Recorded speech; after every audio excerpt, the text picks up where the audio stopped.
रुक रहे। Uttar Pradesh archery association तीरंदाजी संघ।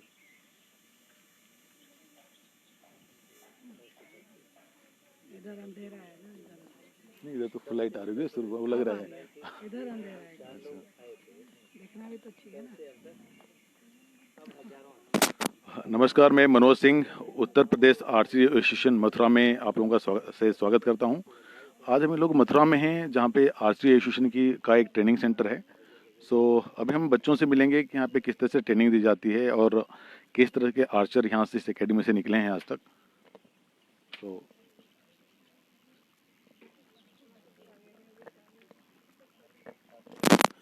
नाम क्या है आपका? नमस्ते जी, मेरा नाम मनीषा है।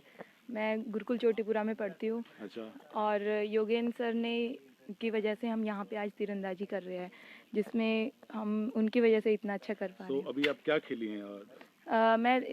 अभी तो मैं 2018 में मैंने तीरंदाजी शुरू की थी। 2 कंपटीशन में खेल चुकी हूँ जूनियर। उसमें मतलब पहले कंपटीशन में तो हमारा एक्सपीरियंस होता है, और दूसरे में फिर अंडर 14 खेले थे, उसमें ब्रॉन्ज मेडल था मेरा। Very good, very good. और आपका? मैंने भी इन्हीं के साथ मतलब तीरंदाजी स्टार्ट की थी 2018 में। मैं भी एक कंपटीशन खेली हूँ, तो उसमें मेरी 6ठी रैंक थी। मतलब पहला कंपटीशन था, तो वो एक्सपीरियंस के लिए था, तो मतलब अच्छा रहा, फिर भी ठीक रहा। आपका? हमने भी एक नाम बताइए। मेरा नाम रश्मि है। इंस्ट्रूमेंट भी दिखाना है अभी। हमने भी 18 में शुरू करी थी आर्चरी। अब तक एक कंपटीशन खेला है, बस first competition. Very good, very good. अच्छी आवाज़ में बोलो। मेरा नाम दीपांशी है और मैं गुरुकुल में आर्चरी करती हूँ, और मैंने भी एक कंपटीशन खेला है। उसमें मैंने काफ़ी अच्छा एक्सपीरियंस अनुभव किया कि कैसे खेलते हैं, और मेरी 10th रैंक थी। Good, very good. मेरा नाम वरेण्य है। मैंने 2019 में आर्चरी शुरू की थी। मैंने एक यूनिवर्सिटी नेशनल खेला है अभी, उसमें काफ़ी अच्छा एक्सपीरियंस रहा मेरा। मेरा नाम शगुन है। मैं गुरुकुल चोटीपुरा की छात्रा हूँ। मैंने सुमेधा जी आचार्य जी के सानिध्य में शुरू की थी। मेरा भी 2018 से आरंभ किया था। मेरा पहला कंपटीशन था, उसमें मेरा एक्सपीरियंस था, और मेरी 12वीं रैंक थी। Good, very good. मेरा नाम अर्चिशा है। मैं अभी SGFI का नेशनल खेल के आई थी, उसमें मेरा बहुत एक्सपीरियंस अच्छा रहा। जी, आपका? मेरा नाम गजेंद्र पांडे है।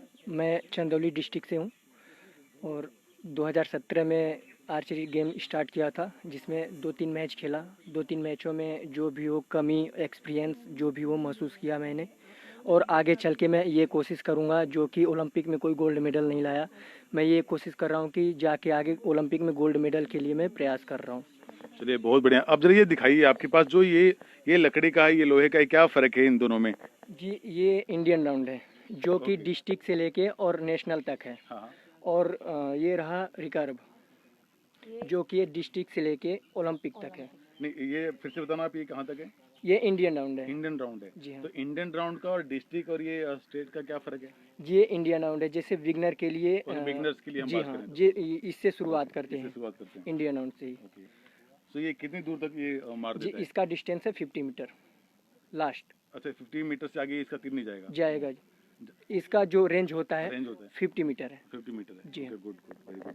और इसका इसका 70 मीटर नाम होता क्या है है। इसका? इसका रिकर्व। रिकर नाम है। ओके। हाँ जी। तो ये डिस्ट्रिक्ट और स्टेट लेवल पे खेला जाता है? हाँ, इंटरनेशनल ओलंपिक तक ओलंपिक तक ये चलता है? 70 मीटर। 70 मीटर। हाँ जी। और दिखाइए। और ओके, बाकी ये इंडियन राउंड आगे दिखाइए।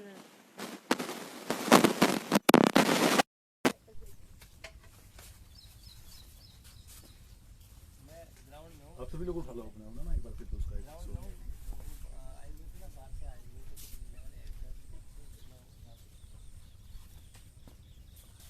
तो इतने ही हैं आप लोग, या और भी हैं जो आज आए नहीं?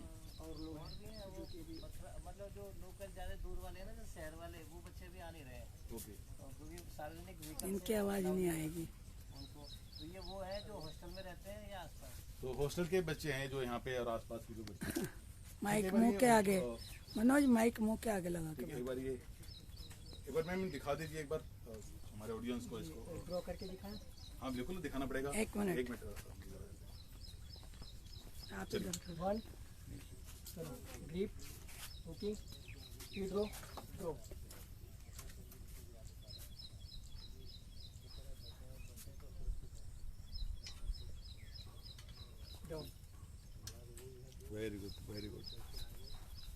वो भी देखा। तीर तीर तो ये तीर तो है इनके पास। ये बोल ली। हाँ बोल चलो, उधर चलते हैं उधर। Thank you, god bless you, all the best.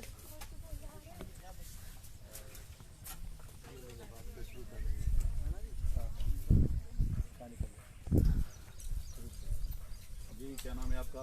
मेरा नाम जीवन यादव। जीवंत यादव। फिर अभी क्या एक्सपीरियंस रहा है आपका आर्चरी में, कितना जी खेले मैं आप? आगरा यूनिवर्सिटी से मेडल लेके नेशनल खेला हूँ पहला। Very good very good. So ये कौन सा है आपके हाथ ये में? रिकर हुई डिस्टेंस क्या आती है इसकी? इसकी 70 70 मीटर मीटर। सीनियर में। रेसिंग का क्या है? जी आप बताइए। मेरा बताओ चलिए। मैं रिकरवाड़ चलूँ मथुरा चर्च की उससे AGFI national gold medallist last year and अभी के साथ तैयारी कर रहे हैं। बहुत बढ़िया। कंपाउंड एक तो हो कोई। और इधर बच्चे इधर क्या कर रहे हैं? आजा भावना। आप लोग ये उसको हिट करो, यहाँ से कर रहे हैं। भावना आजा। नहीं नहीं ये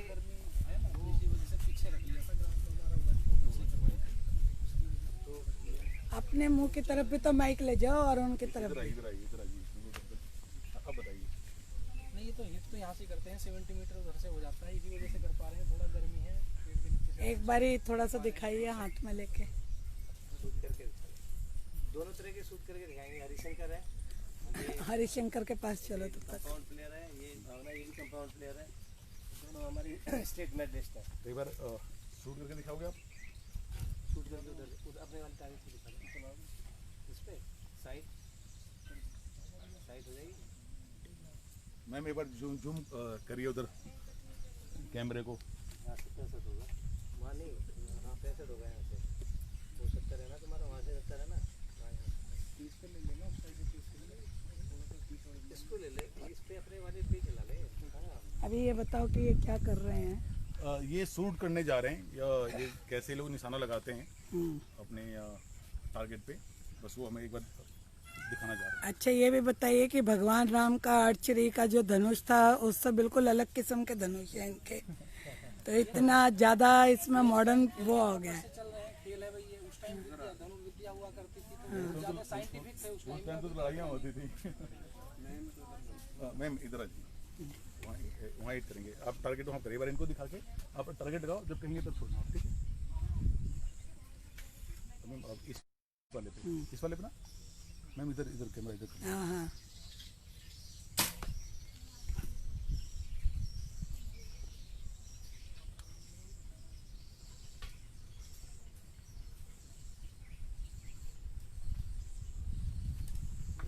हो गया।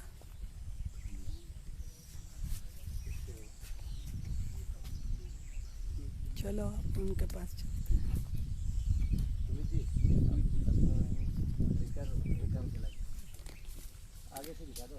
चलिए ये अब ये 70 मीटर पे ये ना तो ऊपर ऊपर मैं कोई बात नहीं, कोई बात नहीं ऊपर। ये 70 मीटर को हिट करेंगे। हाँ जी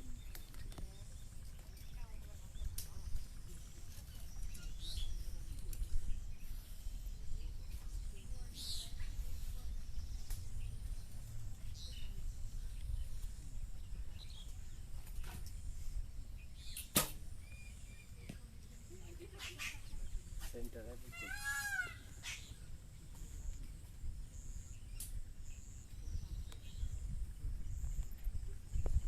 चलो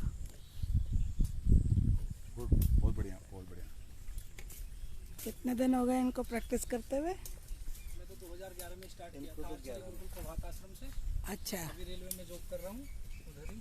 अच्छा 2000 आपका नाम क्या है? मेरा नाम सुमित है। सुमित। मैं प्रभात आश्रम से स्टार्ट किया था। अच्छा योगेंद्र जी हमारे गुरु भाई हैं।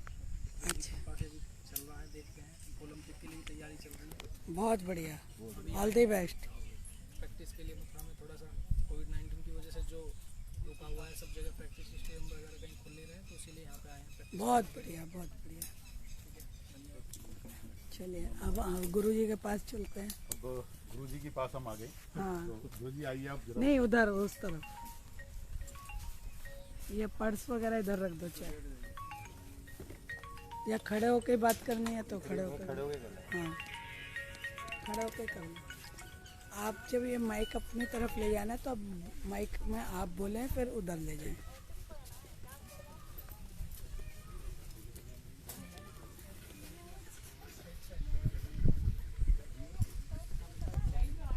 चलिए, तो हम गुरुजी के पास आ गए। तो गुरुजी जरा अपने बारे में बताइए, और कितने बच्चे हैं और अब तक हमने क्या क्या अचीवमेंट इस गांव से ले लिए। मैं योगेंद्र, यहाँ थोड़ा अंधेरा है, एक मिनट, नहीं दिख नहीं रहा है ना, अब सही है थोड़ा। अभी वर्तमान में शुरू करा है। अभी वर्तमान में यहाँ पर तीरंदाजी के लिए जो प्रशिक्षण का कार्य चल रहा है, इसमें हमारे यहाँ बच्चे लगभग 3 साल से यहाँ पर प्रैक्टिस कर रहे हैं मथुरा में। और मथुरा के लोकल भी हैं, बाहर से भी हैं, आवासीय व्यवस्था में जो रहते हैं। और ये सभी नेशनल प्लेयर तो ही हैं। अधिकांश सभी ने ऑल इंडिया यूनिवर्सिटी हो या फेडरेशन के नेशनल्स हों या SGFI के नेशनल्स हों, CBSE नेशनल्स हों, उनके मेडलिस्ट हैं ये। और कई बच्चे ऐसे हैं जो 2-2 बार 3-3 बार गोल्ड मेडल ले चुके हैं। खेलो इंडिया में भी यहाँ से बच्चे जा चुके हैं। और ओलंपिक के में अपनी देश को पहला तीरंदाजी का मेडल दिलवाना, उस लक्ष्य को लेके ये रात और दिन लगे। सर कितनी आर्चरी जो एकेडमी की हम बात करें, उत्तर प्रदेश की बात करें, कितनी हैं उत्तर प्रदेश के अंदर? उत्तर प्रदेश में हमारे जो तीरंदाजी की जो अकेडमियाँ हैं, सरकारी एकेडमी तो एक ही है, आवासीय, जो सोनभद्र में है, हॉस्टल, विशेष हॉस्टल है वो। और उसके अलावा सब उत्तर प्रदेश में प्राइवेट है। प्राइवेट उत्तर प्रदेश में एकेडमियाँ आवासीय तो यही है, एक मथुरा आर्चरी एकेडमी। बाकी जो नॉन रेजिडेंशियल एकेडमियाँ हैं वो करीब करीब 10 से 12 है। मेरठ में है कई, जैसे गुरुकुल प्रभात आश्रम, जहाँ पे हम सभी, जहाँ पे एक तरह से उत्तर प्रदेश की तीरंदाजी शुरू हुई, वो एक एकेडमी रेजिडेंशियल है, पर वहाँ पर गुरुकुल के ही बच्चे प्रैक्टिस कर सकते हैं। और साई का वहाँ पे एक्सटेंशन सेंटर भी है। वहाँ पे बाहर के बच्चे नहीं कर सकते? हाँ, वहाँ पे बाहर के बच्चे अलाउ नहीं है। और वहाँ वहीं के क्योंकि बच्चे पहले बहुत अच्छा कर चुके हैं, इसलिए भारत सरकार ने वहाँ पे सेंटर दिया। उसके अलावा प्राइवेट एकेडमियाँ जो नॉन रेजिडेंशियल एकेडमियाँ हैं वो बागपत में है, मेरठ में है, गाजियाबाद में भी है, आपके कानपुर में है, वाराणसी में है, गाजीपुर में है, सोनभद्र में भी है प्राइवेट एकेडमी। तो इस तरह से उत्तर प्रदेश में करीब करीब 10 से 12 एकेडमियाँ जो रेगुलर जहाँ पर बच्चे प्रैक्टिस कर सकते हैं। आपने बताया जो मेरठ में जो आश्रम है जहाँ से ये स्टार्ट हुआ, तो प्रेरणा कैसे मिली जो इसके संस्थापक थे कि स्टार्ट की जाए? देखिए, उत्तर प्रदेश में जो तीरंदाजी की शुरुआत हुई वो एक बहुत ही, मैं समझता हूँ, पूज्य व्यक्ति के द्वारा और बहुत ही बड़े लक्ष्य को लेकर शुरुआत हुई। उसकी एक छोटी सी कहानी है, छोटी सी एक घटना है। 92 का जो ओलंपिक बार्सिलोना में खेला जा रहा था, उसमें जाते समय टीम जब जा रही थी तो लिम्बाराम जी हमारे बहुत अच्छे प्लेयर थे। उनका जो स्कोर चल रहा था वो वही स्कोर था जिस स्कोर पे नेशनल में मेडल, ओलंपिक में मेडल लिया जा सकता है। तो बहुत उम्मीद थी कि इस बार हमारे भारत में ओलंपिक का मेडल आएगा। और हमारे जो गुरुजी थे स्वामी विवेकानंद सरस्वती जी, गुरुकुल प्रभात आश्रम के अधिष्ठाता, वो एक राष्ट्रवादी संत हैं। उनकी इच्छा थी, प्रबल इच्छा थी कि धनुर्विद्या में हमारा ओलंपिक का गोल्ड मेडल आए। वो गंगोत्री गए हुए थे उस समय, जिस समय वो प्रतियोगिता चल रही थी। वहाँ पर उनके एक भक्त थे, एक मेरठ के एक बड़े उद्योगपति सुभाष गुप्ता जी, वो दोनों साथ थे। तो जब वो वहाँ मैच हुआ तो मैच में लिम्बाराम जी अनफॉर्चुनेटली वो हार गए और उनकी रैंक, अच्छी रैंक होते हुए भी वो ओलंपिक वो मेडल नहीं जीत पाए। तो इसका स्वामी जी को भी बड़ा कष्ट हुआ, उनको मानसिक थोड़ा सा आघात हुआ, दुख हुआ कि ऐसा कैसे हुआ। तो उन्होंने फिर उनसे सुभाष जी से कहा कि भाई ऐसा कुछ हो सकता है कि हम इसको गुरुकुल में शुरुआत करें, हो सकता है एक कोई बच्चा मेडल लेके आ जाए। तो उन्होंने हामी भरी और ये इस तरह से वहाँ से आने के बाद 93 में हम लोग वहाँ पे शुरुआत जो हुई, तो जो शुरू के 4-5 जो बच्चे थे उनमें मेरा भी सौभाग्य था, मैं भी उसमें सेलेक्ट हुआ और मैंने भी तीरंदाजी शुरू की। तो उस समय 93 से जो शुरुआत हुई वहाँ पर वो लगातार चल रही है और आज तक वहाँ पर कम से कम 60 बच्चे ऐसे हैं जो वहाँ से निकल चुके हैं तीरंदाजी क्षेत्र में और इंटरनेशनल नेशनल मेडल जीत चुके हैं। 2 ओलंपियन हैं, 2 ओलंपिक के लिए क्वालिफाई जिन्होंने किया है। और उसके अलावा आज जो तीरंदाजी कोटे से डिपार्टमेंट भारत सरकार के जो विभाग हैं जो सर्विस देते हैं उनमें वो अच्छे अच्छे पदों पर सभी लोग लगे हुए हैं और तीरंदाजी की सेवा कर रहे हैं। सर, ये जो बेसिक इंट्रोडक्शन जो बताई आपने, तो हम ये जानना चाहते हैं कि जो स्तर होता है खेल का तो किन किन श्रेणियों में विभाजित है? देखिए, हमारा जो खेल है ये आयु की दृष्टि से और धनुष की दृष्टि से, दोनों दृष्टि से अलग अलग है। मैं दोनों के बारे में बताऊंगा। 3 प्रकार के हमारे धनुष होते हैं जो आधुनिक तीरंदाजी में इस्तेमाल किए जाते हैं। एक इंडियन राउंड जो सबसे पहला बेसिक हाँ लकड़ी का बना हुआ होता है, बांस और बांस की लिम्स होती हैं, उससे हम बेस स्टार्ट करते हैं। और बेसिक करने के बाद ऐसा नहीं है कि वो बेसिक के लिए है, उसका जिले डिस्ट्रिक्ट से लेकर और नेशनल तक उसकी मेडल वैल्यू है। और हमारी फोर्सेस, आर्म फोर्सेस, जो पैरामिलिट्री फोर्सेस हैं उनमें उसका भी कोटा है, उसके कोटे से भी सर्विस में जाते हैं। सेकंड हमारा कंपाउंड जो धनुष है वो इंटरनेशनल धनुष है। सर, ये जो बता रहे हैं मुझे धनुष दिखा के बता सकते हैं क्या? कंपाउंड ना, जो इंडियन बताया आपने वो ये है। इंडियन में बताता हूँ आपको। जो इंडियन धनुष है वो ये इंडियन राउंड धनुष है जी। इंडियन राउंड जो होता है ये बिल्कुल आधुनिक है। जो हमारे परंपरागत धनुष हमें जो रामलीला और इनमें सब दिखाए जाते हैं उससे थोड़ा सा डिफरेंस है। इसमें टेक्निक का थोड़ा सा इस्तेमाल किया हुआ होता है क्योंकि लॉन्ग डिस्टेंस फेंकना होता है, 50 मीटर इससे फेंकना होता है तीर सीनियर प्लेयर को। तो उसके लिए बैलेंस, एरो कहाँ पे रखना है, एरो रेस्ट, ये इसके थ्रस्ट को रोकने के लिए इसके लॉन्ग बार, शॉर्ट बार, और ग्रिप एक स्टाइलिश ग्रिप होती है जिसमें आर्चर्स की ग्रिप फंसती है। तो ये सारा सब चीज़ इसमें वुडन का होता है। इसमें रूल ये होता है कंपटीशन में, नेशनल में, कि कोई भी चीज़ इम्पोर्टेड इसमें ना लगी हो, सब इंडियन ही लगी हो। ये इक्विपमेंट चेकिंग के समय देख लिया जाता है। कोई आर्चर जिससे कोई इम्पोर्टेड चीज़ लगा के उससे विशेष फ़ायदा ना ले ले, इसलिए इसको इंडियन राउंड कहा जाता है। ये बेसिक है। बेसिक इसी से शुरुआत करते हैं, इसी से ही रिकर्व पे जाते हैं, इसी से ही कंपाउंड पे जाते हैं। तो कितना टाइम लग जाता है एक बच्चे को एवरेज इससे सीखने में? इंडियन राउंड से स्टार्ट करने में एक बच्चे को लगभग उसकी, क्योंकि मसल्स रेडी करनी पड़ती हैं, टाइट खिंचता है, शोल्डर मसल्स, शोल्डर का यूज होता है, उनको करने में कम से कम 3 महीने तो हमें वो हाथ में लेने में लग जाते हैं। क्योंकि जब हम तैयार हो जाते हैं तब अगर वो का इस्तेमाल करेंगे तो मसल्स इंजर नहीं होंगी। इतना आसान नहीं है जितना दिखाई देता है। क्योंकि अगर हम बिना तैयारी के साथ अगर जाएंगे धनुष चलाने के लिए तो धनुष खिंचेगा नहीं और मसल्स इंजर्ड हो जाएंगी। वो फिर इंजरी अगर एक बार स्पोर्ट्स पर्सन को हो गई तो वो जिंदगी भर उसको दुख देती है। तो इसलिए हम ये कोशिश करते हैं कि इंजर्ड ना हो, उसको पहले से इतनी इम्प्रूव करके चलते हैं कि इंजर्ड ना हो। वो कैसे करते हैं आप लोग? एक्सरसाइजेस हैं, लगभग 1 महीने तक लगातार एक्सरसाइजेस, उसके बाद रबड़ एक्सरसाइजेस शुरू हो जाते हैं। एक पूरा उसका एक सिस्टम है और फिजिकल उस हिसाब से करते हैं, होल्डिंग करते हैं, पुशअप्स करते हैं।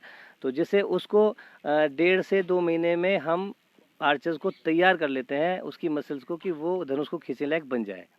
अभी आप देख रहे होंगे बहुत सारे रबड़ कर रहे हैं, बहुत सारे ड्रॉ कर रहे हैं।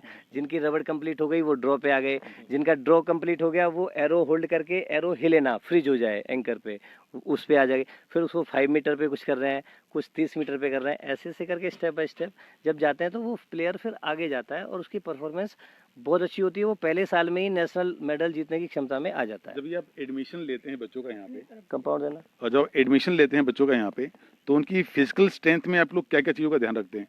देखिए, एडमिशन लेते समय एक आर्चर के लिए थोड़ा सा फिजिकली, जैसे हम फिंगर्स हैं, फिंगर को ले लेंगे तो फिंगर ज़्यादा छोटी भी ना हो, ज़्यादा लंबी फिंगर भी ना हो, ऐसा करके भी वो भी एक देखते हैं उसमें भी। क्योंकि बहुत कुछ चीज़ जो नॉर्मल है, एल्बो स्टाइल क्या है, ये बो हैंड की एल्बो ऊपर की तरफ तो ज़्यादा नहीं निकलती है। किसी का मैन्युफैक्चरिंग होता ही ऐसा है कि उसकी बोन ऊपर की तरफ निकल जाती है। ऐसे बच्चों को थोड़ा सा मेहनत ज़्यादा करनी पड़ती है, उनके ऊपर कंसंट्रेशन ज़्यादा करना पड़ता है, क्योंकि उसको एल्बो को हमें स्ट्रेट करना पड़ता है। ये भी एक्सरसाइज से होती है। जिसका कुछ हो रहा है तो उसका ऐसे थोड़ा सा डाउन कर देते हैं। तो वो सारा करने के लिए तैयारी पूरी करनी पड़ती है एक आर्चर को धनुष के हिसाब से ढालने के लिए। कोई इशू नहीं होता है कि हाइट? नहीं, हाइट का इश्यू ऐसा नहीं है कि हाइट का इश्यू नहीं होता, हाइट का इश्यू होता है, पर आजकल क्या है टेक्निक वो में ऐसी आ गई है कि हाइट का वहाँ पे हो जाता है कि जब हम खींचते हैं तो हमारा हाथ छोटा होता है तो ड्रॉ छोटा हो जाएगा, ड्रॉ छोटा हो जाएगा तो एरो पास जाएगा, तो वो इश्यू आता है इसमें रिकर्व में और इंडियन राउंड में। बट क्योंकि मैं खुद से मैं ये मानता हूँ कि अगर कोई छोटा है जिसकी हाइट कम है तो उसमें उसकी तो गलती नहीं है, और वो चाहता है कि मैं एक आर्चर बनूं, एक तीरंदाज बनूं, तो उसमें हम क्यों ना उसको किया। मेरे पास ऐसा उदाहरण रहा है, मैंने ये चैलेंज स्वीकार किया और मैंने ऐसे आर्चर्स को जिसकी हाइट बहुत कम थी, मेरे पास एक लड़की है भावना लड़की की हाइट, क्योंकि जेनेटिक उसकी माँ की हाइट कम है तो उसकी भी हाइट कम थी, वो मेरे विद्यालय में पढ़ी, और कई लोग उसको कहते थे कि आप इसको गलत सिखा रहे हो, इसके काम नहीं आएगी। वो लड़की हाइट के बावजूद उसने इतनी मेहनत की, रेगुलर उसका टाइम टू टाइम आना, प्रैक्टिस करना, मेहनत करना, लड़की होने के बाद, छोटी हाइट की होने के बाद उसने कंपाउंड चलाया, आज वो कंपाउंड चला रही है, और उत्तर प्रदेश जो हमारा प्रादेशिक टूर्नामेंट होता है उसमें लगातार 3 बार से गोल्ड मेडल ले रही है। और बहुत बढ़िया। CBS ये जो SGFI का नेशनल खेल के आई अभी, और हाँ स्कूल, और जिस दिन वो स्टेट खेल रही थी उस दिन उसका बो टूटा, वो नेशनल में भी मेडल लेती, उसका बो टूट गया 6 दिन के अंदर अंदर उसका, क्योंकि अगले 10 दिन बाद टूर्नामेंट था, 4 दिन पहले नया बो आया, वो थोड़ा हैवी पॉन्डेज का था तो इतना सूट नहीं हो पाया, क्योंकि सेटअप बनाने में टाइम लगता है। तो ऐसा कुछ नहीं है कि हाइट, अगर खिलाड़ी अपने अंदर दृढ़ विश्वास कर लेता है तो वो कुछ भी अचीव कर सकता है। तो मैं नहीं मानता कि हाइट इसमें बहुत ज़्यादा कोई रोल निभाती है। ये कंपाउंड जी, ये कंपाउंड धनुष है, ये हमारा सेकंड जो स्टाइल है आधुनिक तीरंदाजी की, ये हंटिंग बो के रूप में यूज होता था यूरोप में और अमेरिका में, आज ये स्पोर्ट्स में है, डिस्ट्रिक्ट से लेके वर्ल्ड चैंपियनशिप तक इसका इस्तेमाल किया जाता है।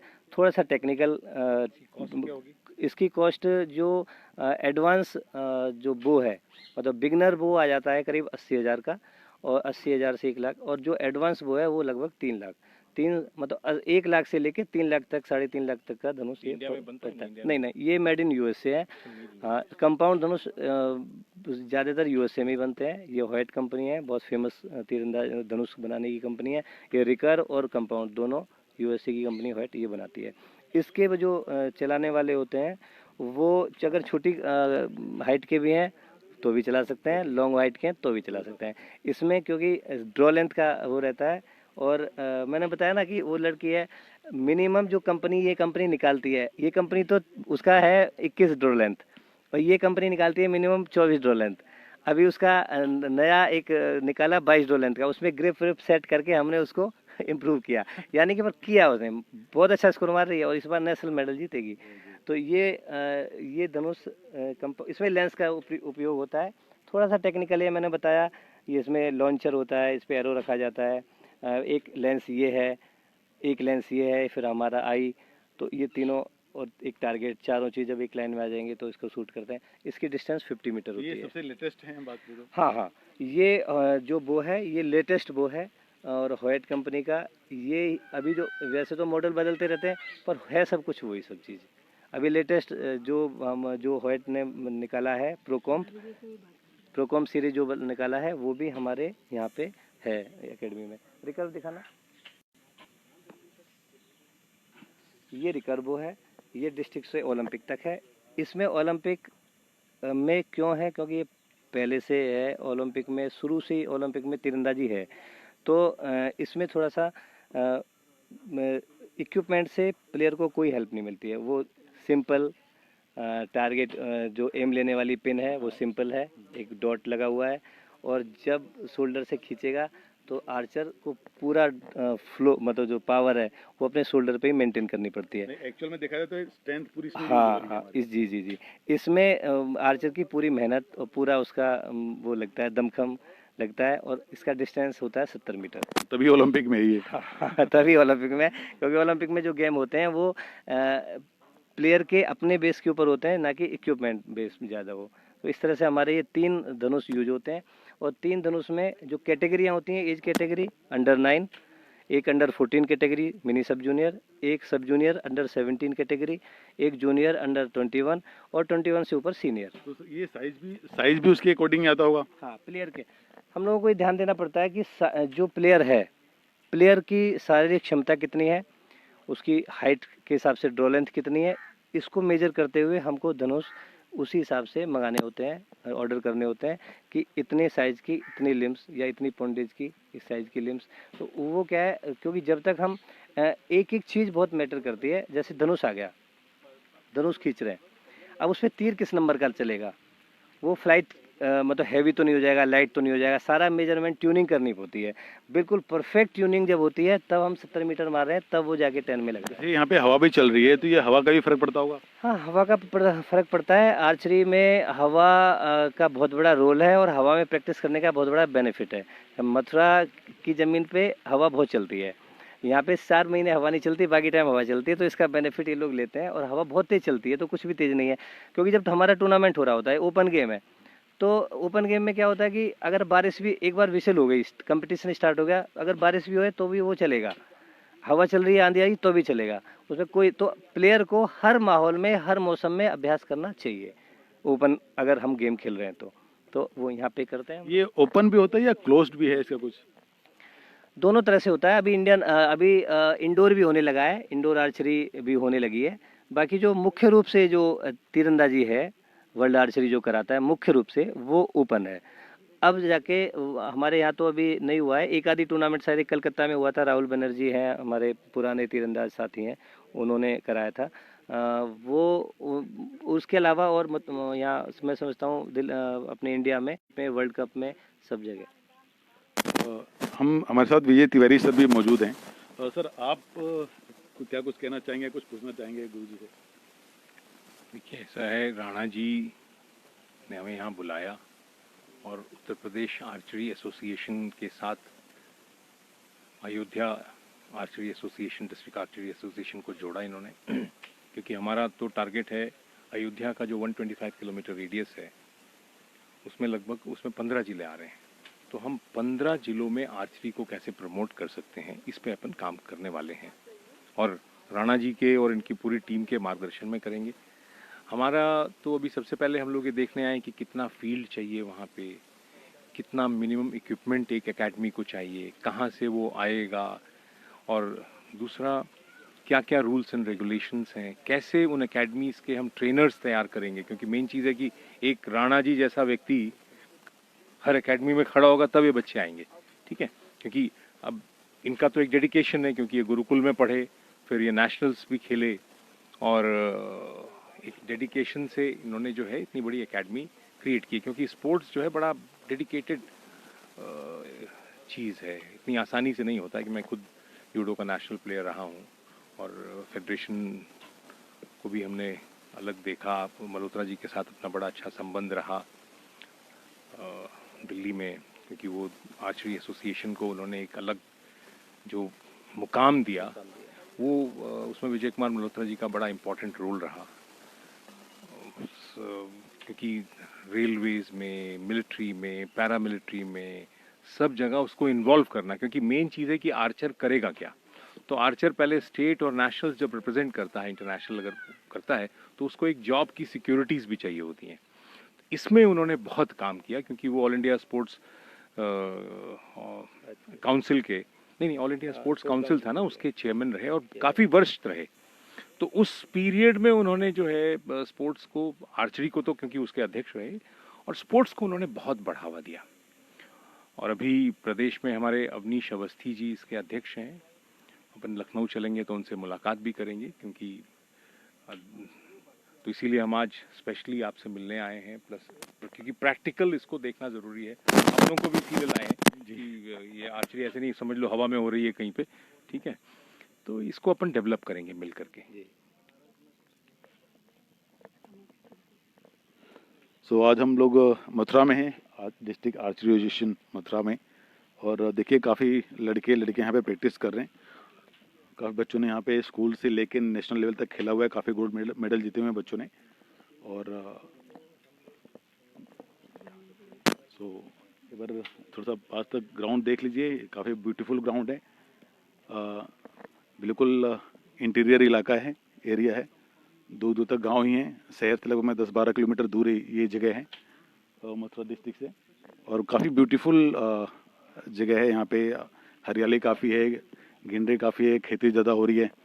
तो इसी के साथ अब मैं सभी लोगों से धन्यवाद, थैंक यू।